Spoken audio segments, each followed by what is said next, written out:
Hi, my name is Sanya, like the sun. Oh my God, Matthew, it's so much fun being with you. This was such a fabulous conversation. Love clarity.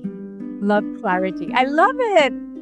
I'm hoping after the love clarity, you're going to have a party. I got it down. I know, like a love party. Now, what's going on over here? I had a moment sitting in my dream car, just this visceral, primal cry created from hurting myself. My throat closes up. It keeps me from speaking, and I don't breathe at that time. I just stop breathing. What is up with that? Yeah. Sometimes he reaches over, he's like, oh my God, why are you so hot? And I'm like, yeah, I take it the other way, like, yes, I'm hot. His level of listening is so high that I just want to keep on talking and going deeper and deeper into what I want to share. There is no down and dirty. This was a beautiful experience, Matthew. You are very good at interviewing, wonderfully precise. I didn't expect to find to speak about food as much, although I knew that that's what you do. I feel like it's such a connector, food. And I enjoyed talking to you about it so much because I'm so food crazy. So it was such a match for me. I remember when I was applying to your podcast that I was excited about the fact that this was about that.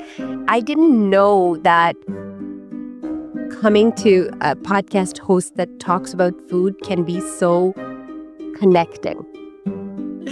I didn't know how easy it would make me. So it was very unexpected. Your personality is it's very nice. I really enjoyed being with you. She came to talk about food. She left diagnosing me. This is Sanya Bari on 50 Tastes of Grey. Aloha. Aloha, all of my beautiful people, and salam. Salam. There we are. Okay, so what part of the world are you in, Sanya? I'm in New Jersey. Oh, what part? Are you near the city?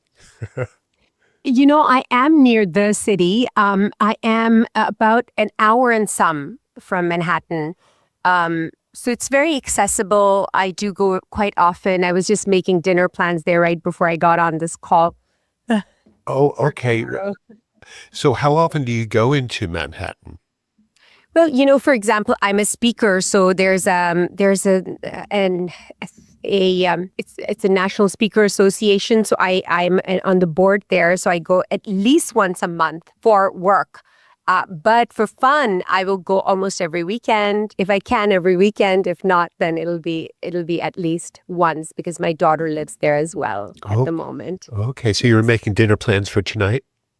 I was making dinner plans for tomorrow. Okay, where you can understand it's very complicated, right? In Manhattan to get weekend plans. It's like, my husband's like, oh my God, we're already so late. We're not going to get in anywhere. We're going to a really nice Mediterranean place. And we wanted to go to a new place, but I have put in a few requests because the restaurants in Manhattan decide they're not going to pick up the phone. They don't pick up at all. And you can only request by resi or by email, which they never answer. So, because they have so much business, they don't really care. That's so funny. It flies in the face of all the hospitality that they try to build their reputation on, right? Yes. Like, let's not answer the phone. Let's not give good customer service. I mean, the Michelin star and the really high end and the very well known restaurants won't do it, but the other ones, you can find. So I have a tentative reservation for tomorrow, and then a reservation on hold. Ooh, so we'll see. We'll have a backup. Yes, that's how. Really good. I feel like you are into eating because it says right here, eat. Yeah, that's my old license plate from my Hawaii food tours and that we had. We did that company from 2004 to 2020 when the COVID shit show hit, but that was my license plate. Amazing. Yeah. And, we love Hawaii, my husband and I. We've been taking our children there for the past, can I say 20 years? Maybe not. Maybe just but they have had pretty much all of their summers there. Oh, okay. Do you prefer one island over the other? No, we're crazy. We just go into, now we've started to include Lanai in there. So we'll come out in Honolulu and go to Lanai only because they give us like a free little flight there. into Lanai, and then we'll go from Lanai to Maui, and then Maui to Kona. Kona is one of our favorite places there, and then we'll go to Oahu. Okay, so you end in Oahu? Yes, and then we take a flight back. Okay, yeah, that makes sense. That's where all the action is. Lanai is way too sleepy for me. When I first went there, well, I moved here in 93. So when I first went to Lanai, they had one traffic light on the whole island. Wow. It's still very sleepy because when we go there, everybody knows each other. They get to know us. And when they have like a high school graduation, it's like a family party. Mm-hmm. That's right. It's sort of like the weddings they have in India where, 1,000 people can show up at a wedding and it can last for days and days. Yeah, that's right. I'm originally from Pakistan as well, so I'm familiar with that. But in Lanai, the thing I'm saying is that because it's so small, the whole town basically comes. India, really not that same issue because there's maybe too many people. Oh, yeah. Definitely. Yeah, so we, and even in Pakistan, because our cultures were in one land at one point, even though the Muslim weddings are not meant to be that big, that long, right. But because we lived together for so many centuries, even our weddings are that long. How long have you been away from Pakistan? So I was born in Pakistan, but I was raised in Saudi Arabia. Okay. So I don't really know Pakistan as like my living country. I know it as my homeland, but I never truly lived there. So I grew up in Saudi Arabia, and then I married my husband about, it's going to be 30 years in our marriage soon. And so I've been here since then. Wow. Because he was born and raised here. He was born and raised here. And where did you guys meet? Did you meet in Saudi or in the United States? No, even though he was born and raised here, he went to med school in Pakistan. So, and I didn't grow up in Pakistan, but in Saudi Arabia, you can't study as a foreigner because we were foreigners beyond 12th grade. So I had to go back to Pakistan to do my bachelor's. So I was there doing my bachelor's. He was doing med school, and that's how we met. Oh, wow. Now, what was it like growing up in Saudi? Because as far as from a human rights perspective and from a woman's rights perspective, what was that like? At that time, it was something to talk about. Now the women can drive and whatnot. But I think that because I was never really a woman there and a child, it was a different perspective. My mom's perspective was that it was very cushy for her, like that she had drivers and this and that. And there is a, you have to be raised like that too, where you are not really, expected to do anything but just have fun, basically, and you're driven around and stuff. But if you're raised to think that, you're going to do this and that, then you feel like, oh my God, this is, for example, my aunt who was a lawyer, she had a hard time because she really couldn't work there the way she wanted to. And I think maybe because she didn't have a work visa, she couldn't work. But otherwise, women can find their way. For me, it was a very sweet childhood. It was, a lot of family. We were very close because we didn't have, as Pakistanis, we grew together, like the uncles and everybody.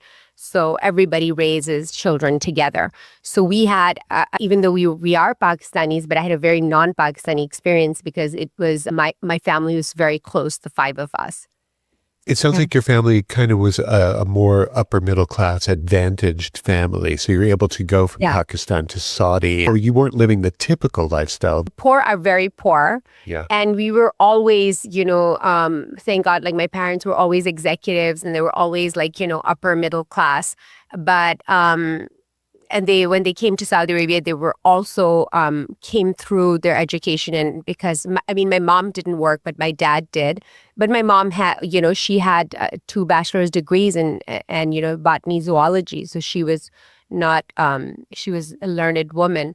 If you're on the street, it can get poor. It can look really, really poor there. Like, I don't think that people really know poor here in America.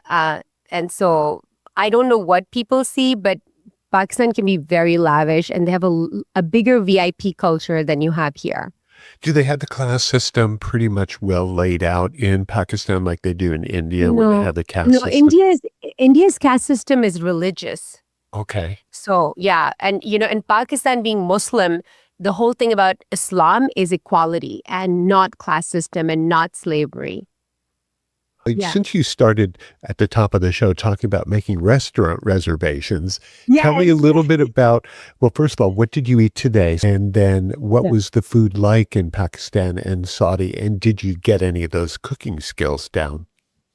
So, very interesting because I'm fasting today, so I haven't eaten since sunrise. Is Yeah. this an intermittent fast or is this something No, you no, release? it's a fasting for Ramadan. Okay, So that's what I thought. Ramadan is a month that you have the whole, and so you don't eat or drink. So sometimes drinking can be enough if you can't eat. And until sunset, you can't eat anything and or drink anything, and you do it for a month. Okay, and at what stage are we in that month? In that month, we are finishing the first of the 3 weeks. Okay, so do both you and your husband and your kids all observe this? Yeah, so my children are now, I have 21, 23, and 26. So they've been, they decide for themselves, but they have decided that they are going to fast. If you weren't fasting for Ramadan, we caught you in another part of the year. What might be a typical breakfast, lunch, or dinner for A you? typical breakfast would be coffee, and I'm really just going to tell you the truth, okay? Well, that's a good way to go on this show. Yes. I have coffee and these Metamucil cookies that my daughter's like, Mom, these are your, and then I have just a little while later, I will have, my overnight oats. And then just a little while later, I'll have, some type of a grilled chicken or, if possible, a fish or, anything that's like a protein with vegetables. And it's prepared anyway, any which way.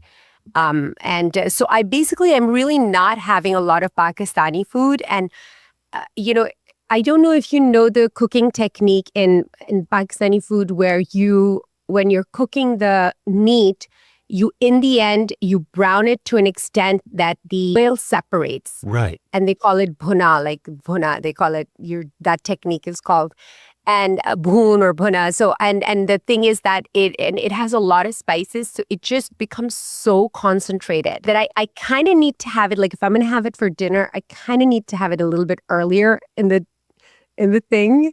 Okay, because it plays with your tummy a little bit.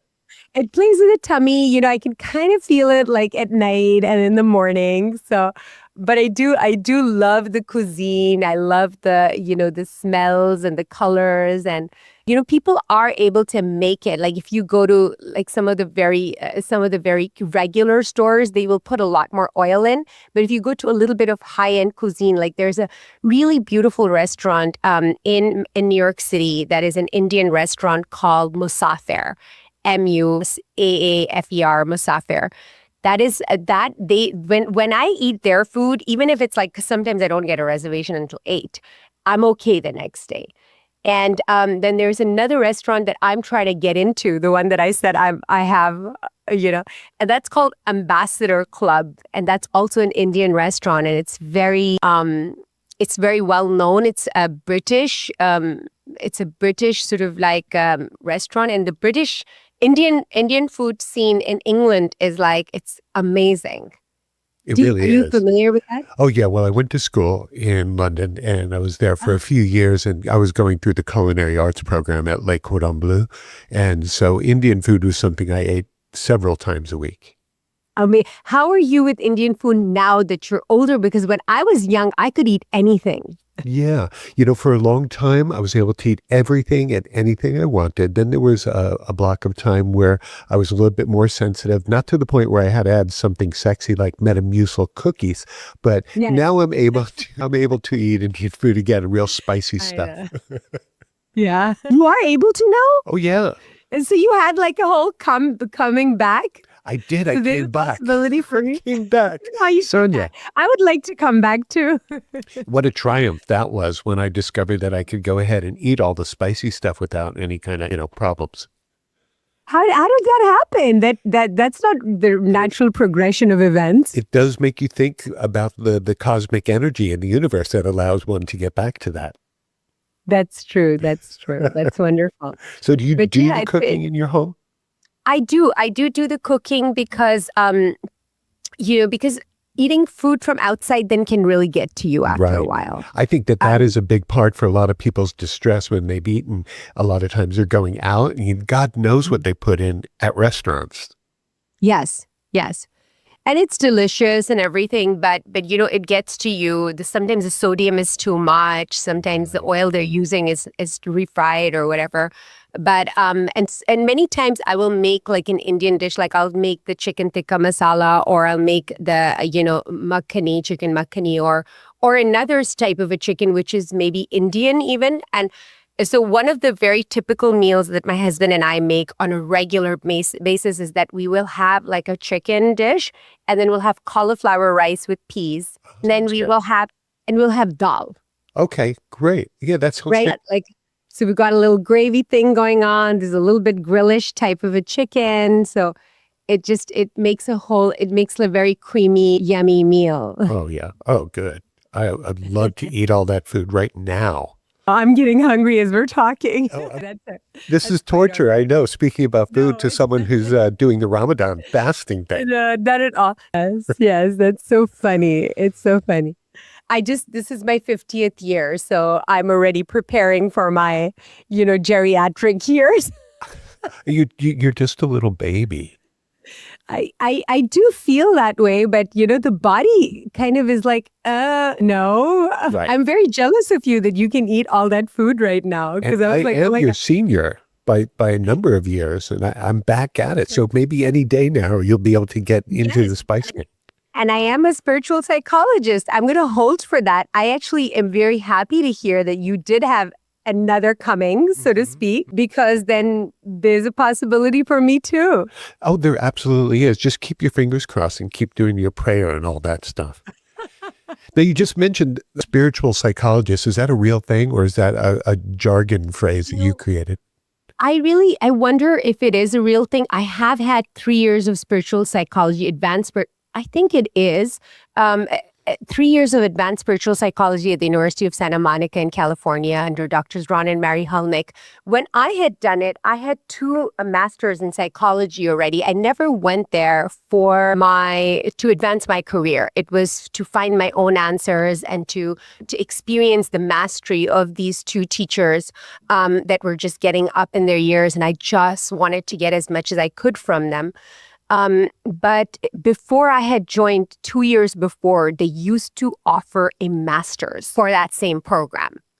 Okay. They just hadn't added an exam. So Gotcha. I would say that, yes, absolutely there is. I am a psychologist and I have these years of spiritual psychology. So I don't think maybe I can't say that I'm a spiritual psychologist, but in my head, in my heart, I am.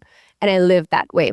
So I was able to understand everything that was my dysfunction, my patterns, and I could see them and I could cognitively talk to you about them, draw them, but I couldn't heal them. I could do everything, teach about them, but I couldn't heal them. And my problem was that I didn't get into the field because I wanted a degree. I wanted my own answers since I was a kid. So I would look at my professors and I would see that they were petty, that they were not peaceful, and I was looking for humans that were doing it in the world. And to me, coming from a place of fear, the easiest, most careful thing was to go to psychologists because they have a degree. But until I really fell on my knees at a point in my life where even though relationships were my main deal, my own relationships were such a terrible mess. And I felt like such a deep failure because this was my calling since I was 9. I had known about me wanting to figure out about relationships, that I had a very dark period. When I came out of that dark period and started working on myself, that's when that moment happens, that when the student arrives, the masters appear. And I eventually, after a bit of healing myself, found Drs. Ron and Mary Hulnick. When I studied with them, everything that I have ever learned before all fell into place. It was like, oh, okay. Now all of that is something that isn't BS. Otherwise, I had lost hope in the one thing that I really believed in, which was psychology. And I said, oh, there's a lot of BS. You talk about it, you look smart, but really doesn't solve anything. And that was really hurtful for me. I bet you would agree with me, Sanya, that most therapists, counselors, and the like, to be successful, need to know what betrayal, heartbreak, hopelessness, failure, abuse, and rejection feel like. So it sounds like that's kind of what got you here. Yes, all of that.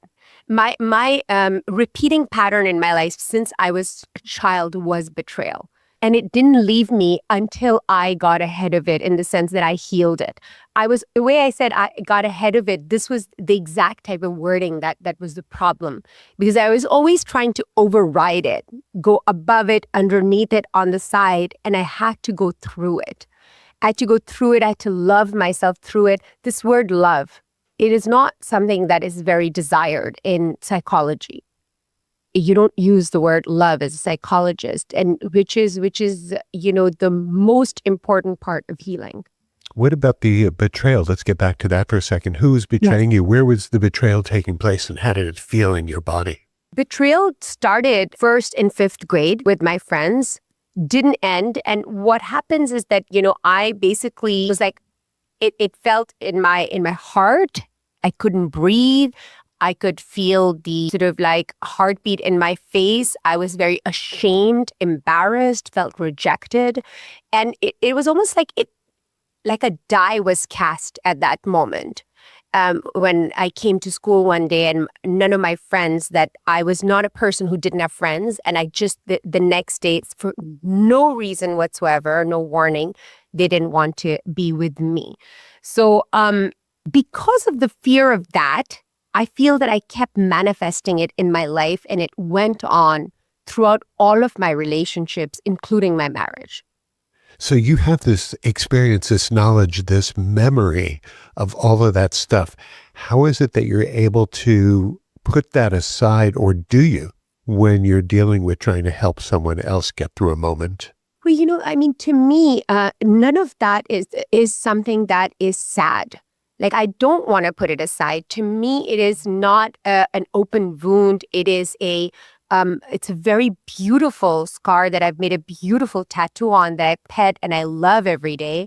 And, as I look back, there is no moment in my life, no painful moment, including a moment where, I really wanted to take my life, that I would trade for the kind of peace that I experience now. I feel that journey was absolutely essential. All of those betrayal experiences were absolutely essential to get me to the amount of freedom that I feel right now. It's not something that I thought that I could have in my human condition.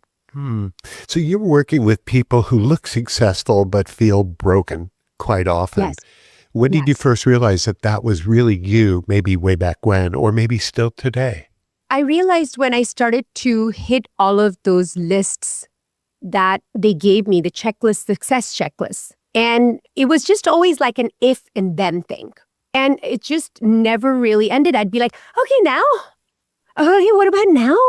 And it was just like, it would never end. And to a point where I started to realize this is a big trick. And really, there are no answers. And the people who gave me those answers don't look like they know the answers, because they're not doing really well. So it was just creating a lot of shiny objects in my life, creating a life that I would, as a young child, would have loved to have.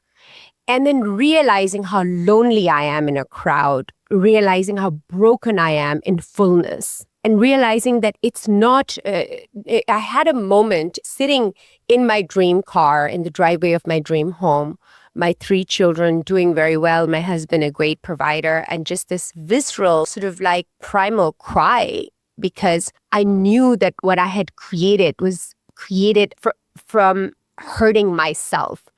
And at that moment, as I was sitting there, I had this tiny memory of my mom she was a wonderful one. She really is now even a wonderful chef, but she was the kind of mother who I could never imagine not having a warm meal on the table. And she made us a beautiful dish. And while she was something we requested, and while she was making it, she burned her hand on the top.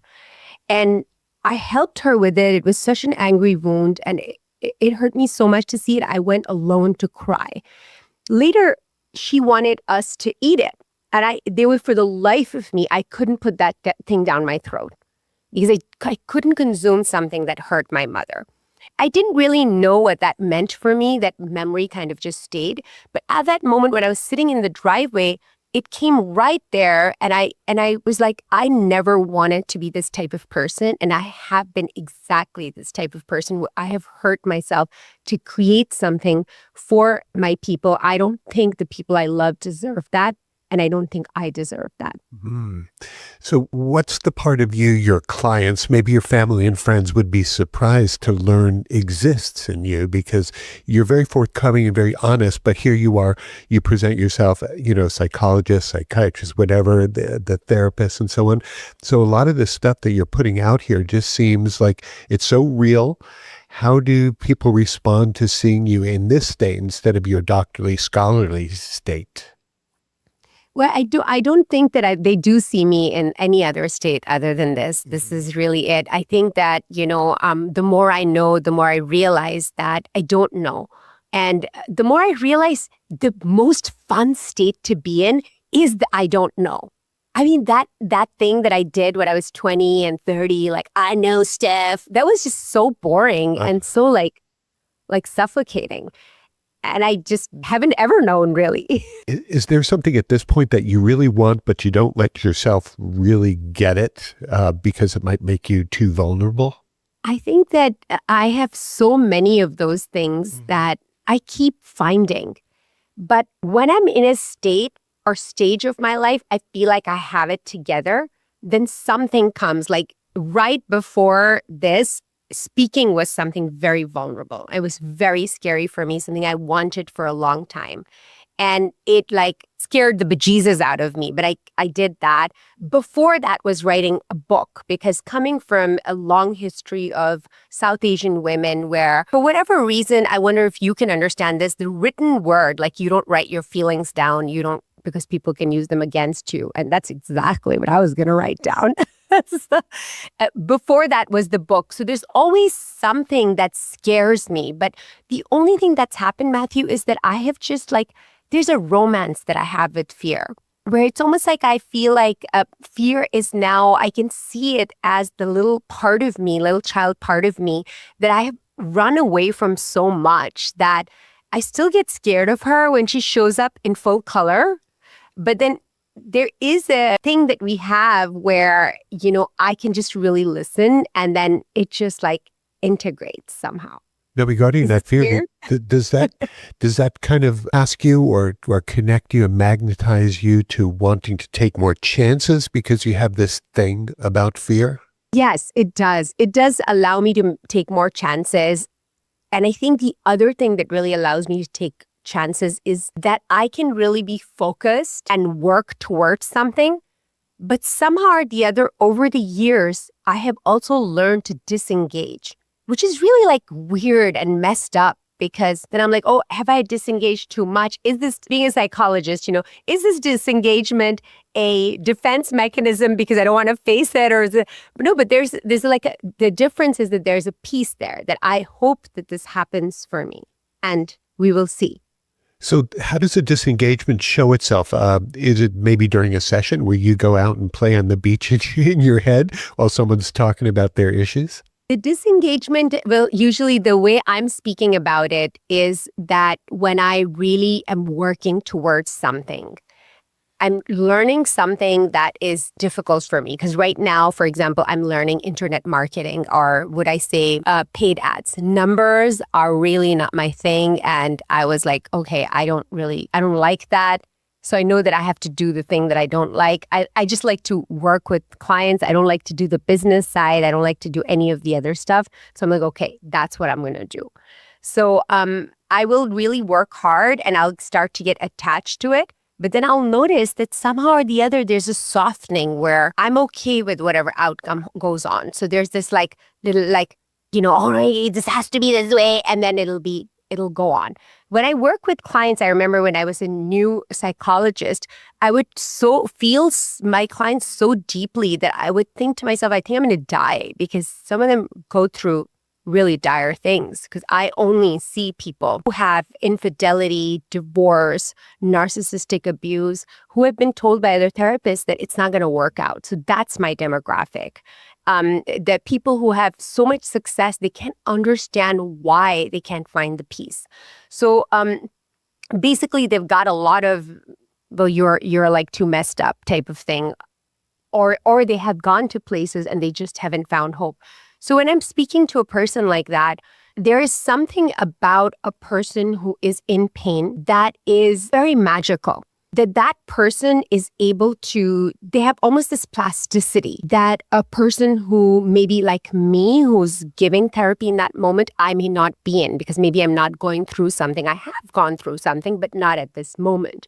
So that plasticity to me, I want to say it in the kindest way, is that it is very, it's exciting, not in a way that, I'm happy that people are in pain. I'm not. I want to help them get out of the pain as quickly as possible, but I'm so happy for what is coming their way.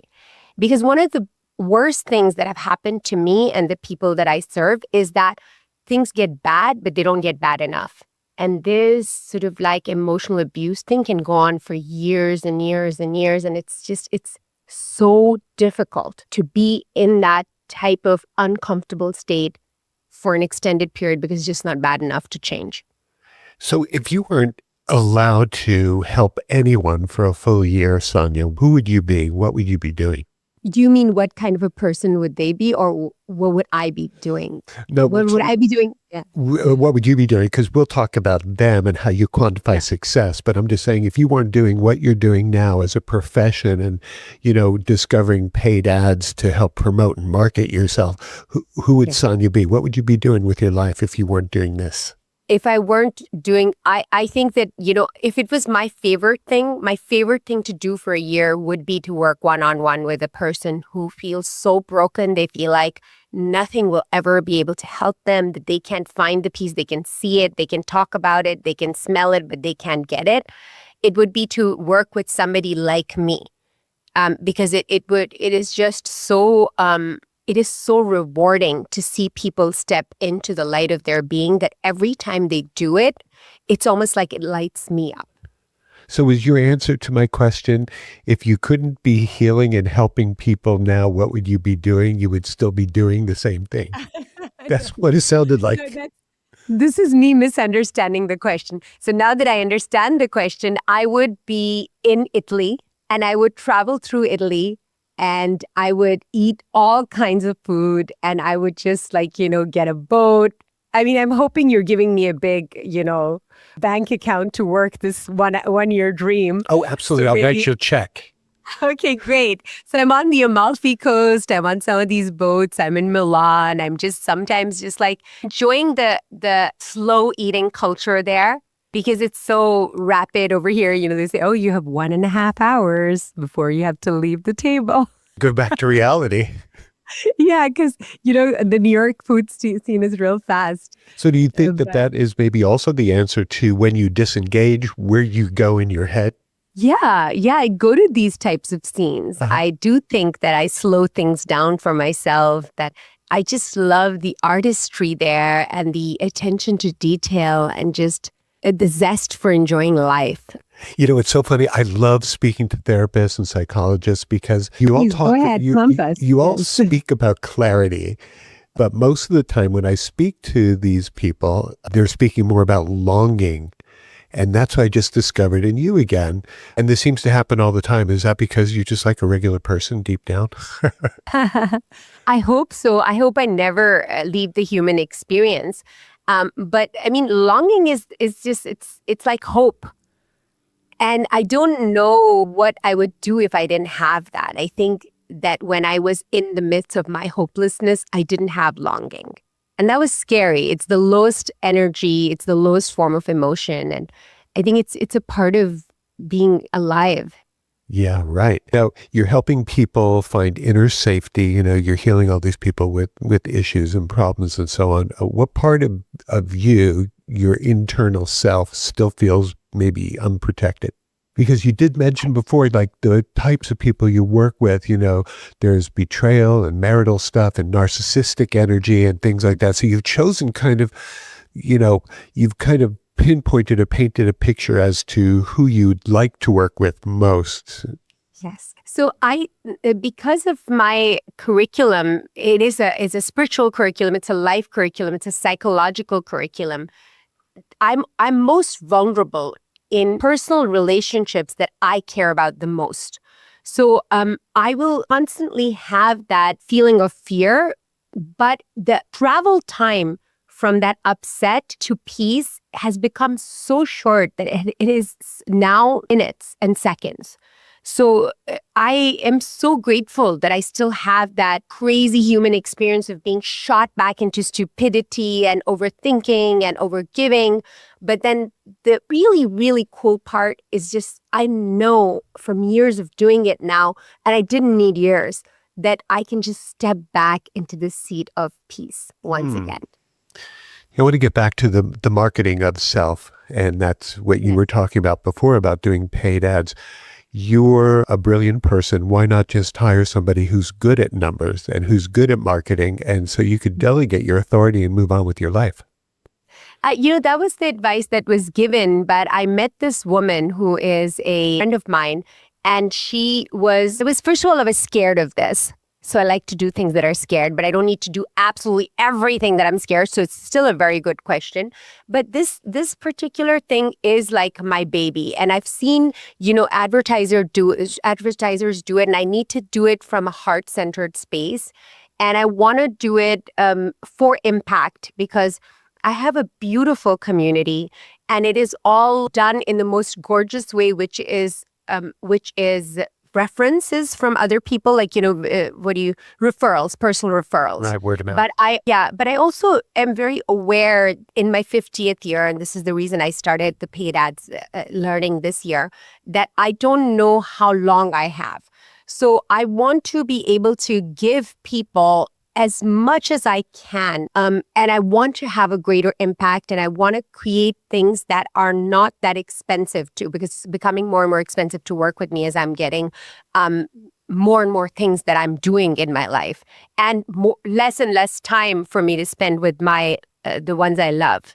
So your pursuit is really wanting to touch more people instead of fewer people. So why not do what televangelists and Tony Robbins types and people like that, they do, let's say Zoom meetings or teleconference meetings with 100 people at a time instead of doing your one-on-ones? Will you have the same impact if you did that? I think so. I think that, there are parts of my work, like the grot check that I do, which is only about 2-3 minutes it takes to do it. I think that, not everybody's in a state that they can come and do the extensive work I do one-on-one. So I have actually created a school. It's called the School for Transformational Healing. I'm being told I need to change the name because nobody wants to come to school. But anyway, that's the name right now. But apart from whatever the name is, it is a gorgeous piece of work that I experienced at the University of Santa Monica, and it is done in groups. So I want to have that open to a larger community. And then I have a membership that was only created because when the students from that school graduated, that were doing their own healing, these are not therapists. Some of them were therapists that came for themselves, like I went to, but this is not for therapy. Although it helps people who are therapists. And the membership was created because when people graduated, they wanted to stay connected. So these are two places where I know that I can have more impact. I think this is something, Matthew, like the way I see it is that I had this moment with my son where he had come home from school, and I don't really know whether they're listening to my YouTube videos and my speakings and whatnot. And I was so excited, and I'd made all these plans. Usually all of my plans are around food. You have that too, Matthew? Well, as a lifelong chef and a crazy food person, yes, I would have to say yes. So again, this plan was around food. And I was like, I can't believe you're not coming with me. And I was like, really giving it to him, and not angry, but I can't believe so you're not coming. And then he's looking at me, and then he says, Mom, you're making me feel guilty, right? That's manipulation. I was like, got to give him props for that because he's learning. So at the very least. Yes, that's a part of my method. That's a part of the love clarity method, that guilt and all of these things are manipulation. And what I would love, and I love this story from him because I was so then proud of him. And he was almost saying to me that, Mom, you can do better. Like, do better. There is love inside you, but don't come at me from this guilt place. And so I would love, the young woman who's under the bleachers with her boyfriend to not be guilted into doing things. The young man who is being tortured by his friends to do something because we're all friends, to not do that, to be able to say, listen, I can feel that you love me, but what you're doing right now, that's not okay. So do better. Right. But there's an obvious difference between persuasion and manipulation. Yeah. So people are doing the wrong thing. All persuasion has a little manipulation. I think the difference between persuasion and manipulation is where you're connected to, when you're doing it. Are you connected to a place of fear yourself, fear that I'm going to lose this person, that I must have it? I have been persuaded by car dealers, car salesmen from both sides. The ones that were like, oh my God, I can't get out of here fast enough. And ones that I was saying, oh, do you have something even better than that?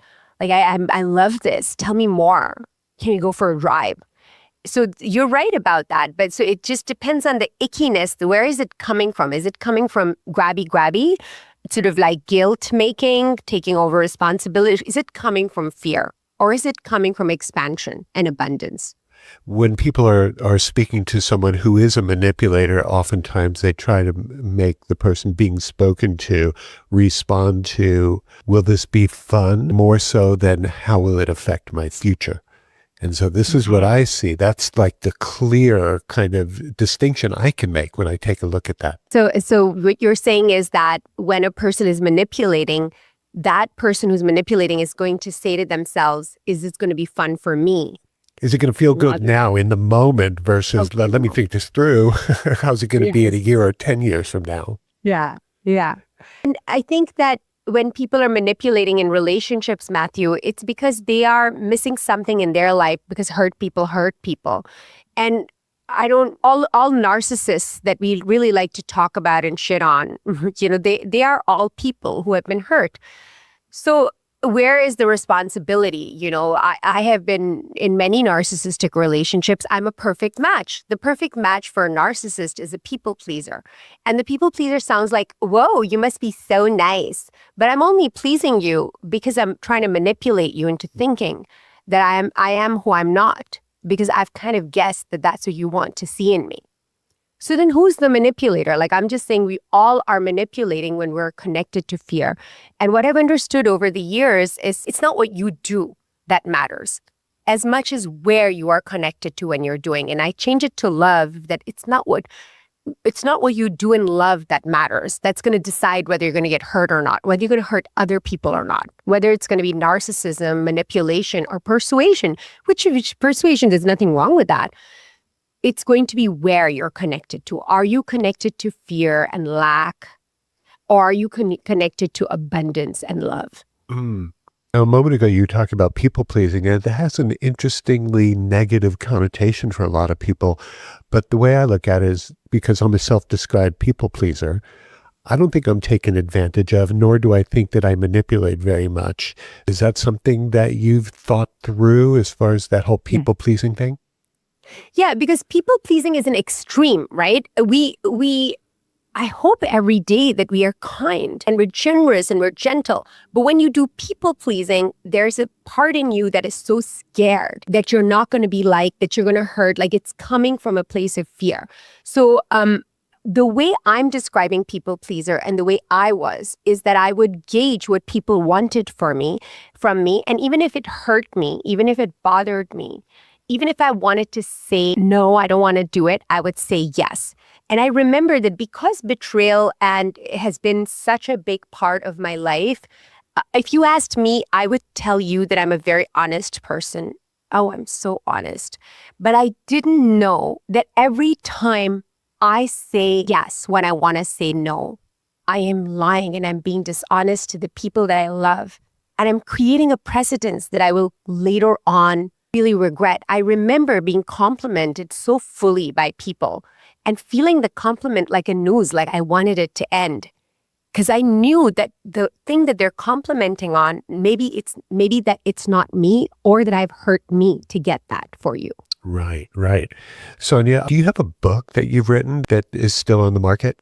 The book that I've written is now going to publishers. Ah, okay. So it's going to be coming out. When will that be? Yes. Do you have a title, a working title? I don't. I need a publisher, and then the title I can give you. The title is Love Clarity for the Ones Who Keep Getting Hurt. Love Party for the Ones Who... Love Clarity. Love Clarity. I love party. I'm hoping after the Love Clarity, you're going to have a party. Because of my accent, sometimes it doesn't sound right. So I'm going to say it again. It's Love Clarity for the ones that keep getting hurt. I got it. I heard super. Because Love Party sounded like maybe it was a little something different. I know, like a love party. Now we're like, we've all right, what's going on over here? So you're shopping publishers at the moment, or are you going to just maybe break down when publishers don't come through and do a self-published thing? If that happens, I have room for that. I want to see what the universe has for me. My first inclination is to try publishers the traditional route. And if that doesn't work, I would like the book to have a birth. So I'm going to definitely do that. But it's already, being sent. So let's see what occurs. Cool, go for it. Room for that. Yes, thank you. That sounds awesome. Sanya, are you ready for the lightning round? Yes, I'm so excited. Okay. Breathe deep. Who have people told you throughout your life who you look like? Sofia Vergara. Sofia Vergara. Okay, I can see that. Do you know who Maria Bartiromo is? Yes, I do. And my favorite person that they say I look like is Sophia Loren. Only one person said that, but I don't forget it. Oh, yeah. No, that's a real good one. Yes, I'm like, I'm keeping this one. The correct beverage with pizza. I'm so sorry. It's going to be Diet Coke. It's going to be Coke Zero. Wow. Okay. It's really root beer, just so you know. Okay. You know what? I am going to have to give this a try. I've never tried that. Well, thank you. I thought you were going to say a wine. I'm going to try root beer now. Yeah. One of my other personalities would always go with wine. Okay. So your earliest memory? Is this one. The one that I was 9 and I poked my head out and I said, I'm going to be the one who's going to figure this out. Okay. Who's going to figure out love. What food do you reach for when you're overwhelmed, excited, or secretly spiraling out of control? Popcorn. And is that to this day? Yes. Do you make it or do you buy it? Now I buy it because I want to have the smaller packs, but I used to make it. What's a talent you have that almost no one knows about? What's it? What? A talent. A talent. Yeah. A talent that I have. I can sew very well. You sew? Yes. Like clothing or blankets or what? Just like embroidery and little things. Like I can fix things. I can fix clothes. I had like a second, I had a little bit of a thing with fashion. So I have this ability that I do these things. So is that a thing as far as fashion? Like, what am I going to wear before this appointment? Do you go through that? Yeah, I mean, I pretty much always know what I'm going to wear. I plan my outfits. Before I know it, it's already done. So if something is a little off, I have the ability to fix it. That's what I'm saying, sewing. So I can do it on people's bodies if somebody's going somewhere, or I can do it on myself as well. Okay. Is that like a feminine thing more than a masculine thing, or does it not really have a gender? I wonder, strange, because my husband went to school here in New York public schools, and one of the things that he took was sewing. I was like, seriously? Wow. He has a highly developed feminine sensibility. I have no idea. He's perfect for me, so I don't know what. So I think it is very interesting that some of the most famous artisans in the fashion industry are men. Right, exactly. What's the first thing your body does when you're trying to hide how you feel? My throat closes up. Does it change your voice, or does it just keep you from speaking? It keeps me from speaking, and I don't breathe at that time. I just stop breathing. Okay. What's the pettiest thing you've ever done that you're still maybe a little proud of? Interesting. I've done so many petty things. Haven't we all? I wonder what it is. I should really have a category. I think that a lot of my petty things come from my brother, who's just a little bit younger than me. And I just love to rub it in his face when he's wrong. And it's just like we're so grown. He's this very important, pulmonologist. But I need to go there and I need to do that. And I'm like, what is up with that? It's that whole sibling rivalry. Surely you studied that. Yeah, and we both know that we do that to each other. It's funny. I'm changing that relationship, but I'm very petty there. It's funny. Okay. My husband's like, "Who are you?" What's one object in your home that instantly calms you down? Like you have a teddy bear or something other than that? Yes, I have this thing that I have put underneath my bed, which is like it warms the bed. I think it's called Sleep Knee or something. And it's like a temperature control thing. And I am so obsessed with this thing that when I travel for speaking, I'm like, oh my God, that's like my worst thing that I have to come to terms with, that I'm not going to have my bed. I'm not going to have my perfect temperature. It takes like seconds for me to just relax. So you're someone who really vibes on being warm more than being cool? Yes. What about you? I like being cool because my thought about that is that you can always get yourself warm when you're cold, but it's hard to get yourself cool when you're hot. Oh my God, I have the opposite thing. And the good thing about this thing is that because I am in my menopause phase, it actually makes you cool too. Because I got to go up and down.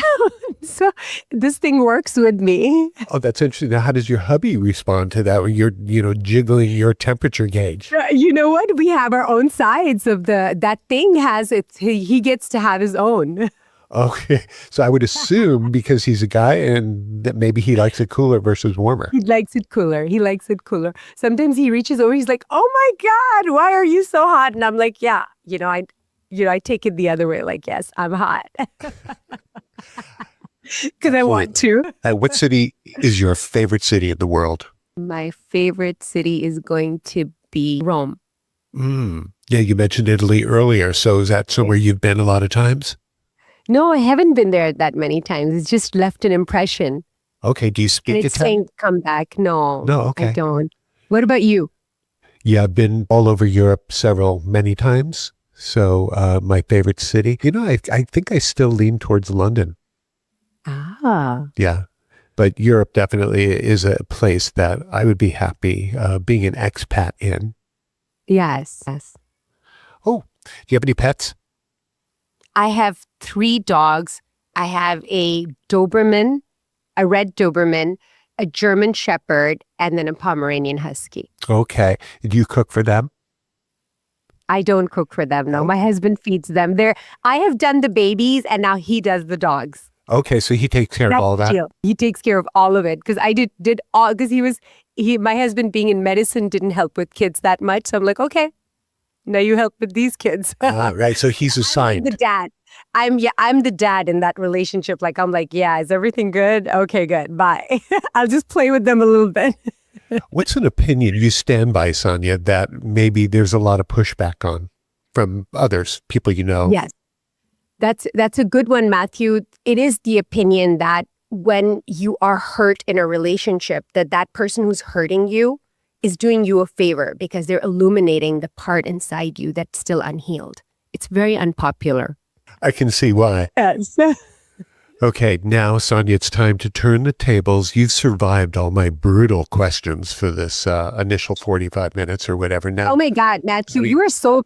It's so much fun being with you. What are you talking about? It's so painful, isn't it? No, I'm sorry. I can't agree with you. Even if you're joking, I can't agree with you. This is such a fabulous conversation. Now, I want you to turn the tables. You get to ask me a question or two, whatever's rumbling through your mind. Yeah. So I want to ask you that what has been your most difficult relationship so far? Wow. So many. Okay, this is a good one. I was with the girl for 15 years before we got married. We got married, and only weeks after we got married, it came out or it was divulged that she had a secret gay relationship going on. And so we were divorced less than 1 year after we got married, after 15 years of, a really good connection. Ah, that's so sad because that is such a beautiful run. Like 15 years is more than a regular marriage. Right. So yeah, no, it was pretty surprising.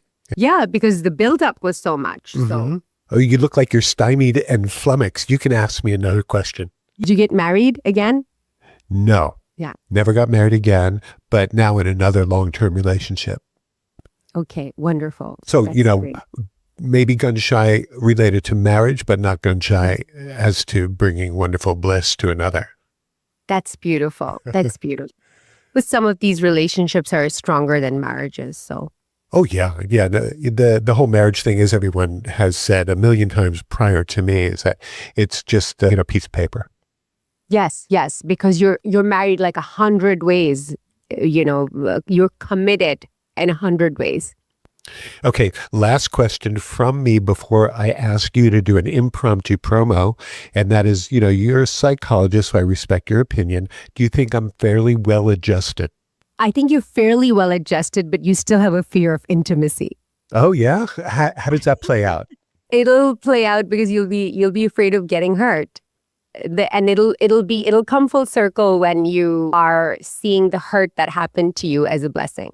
Okay, very good. Thank you for that, Doc. Do you take credit cards? You can ask me, Matthew. You shouldn't have. No. It's all about doing that. But you are very well adjusted, and I'll say why, because you are having fun, and you are eating, and you are loving, and you are traveling, and you are engaging in the world.